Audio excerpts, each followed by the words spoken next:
Okusaba kw'okwebaza Katonda olw'ekitongole kiwayipi okuweza emyaka 18 kiyindidde mu ggombolola y'ekyayi mu disitulikiti y'e Gomba nga kwetabiddwako abantu ab'enjawulo okubadde omusumba w'Abadiventi okuva e Zambia Vani Munyumbwe, omulabirizi Godfrey Luwamu wa West Buganda Field, omulabirizi wa Central Uganda Conference David Semwogerere, Kano Edith Nakalema nga yabadde omugenyi ow'enjawulo n'abalala bangi.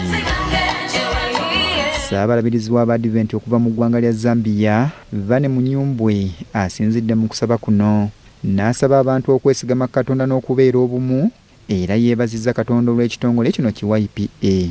When we are united kubanga bwe tuba obumu with the Lord on our side, ng'ate ne Mukama ali ku ludda lwaffe, nothing will be impossible. Saabalabirizi agamba nti basaanye okwebaza Katonda olw'emyaka 18 egya YPA gyebadde mu nsiike ng'eweereza bannayuganda.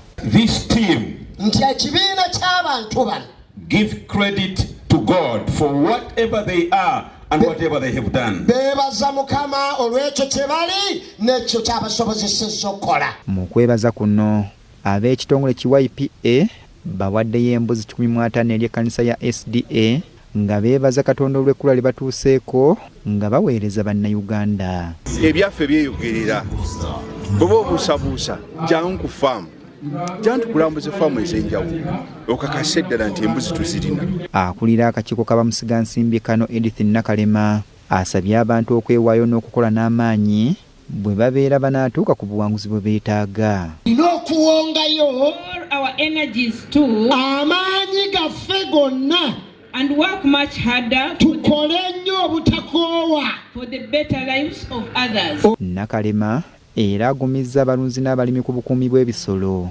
obusitudde enkundi naddala mu bitundu ebiwangaaliramu abalunzi. My appointment in Uganda remains. I am a special presidential assistant on investment protection, and I want to assure you that everything that YPA has invested in, we shall protect. Akulira YPA Obedi Beni atubuulidde engeri gye baafunamu ekirowoozo eky'okutandika okulunda embuzi wadde ng'entandikwa yali nzibu. Twatandika mu 2008 ne tutandika okulunda embuzi nga batusekerera nga batukonjera ne tufuna ennaku ne tufuna ebizibu ne tulemwa twafirwako embuzi 15,000 mu mwezi gumu. Obedi era akubiriza abavubuka bali ey'obuteenyooma wabula batandike n'ekitono kye bayina. Ngamba munnayuganda 18 tugimazeeko naawe osobola ogimalako sinakindi 3 singa ogamba kino kyendiko kyekituufu kama mbaya ni mbaya ngenda kumalako.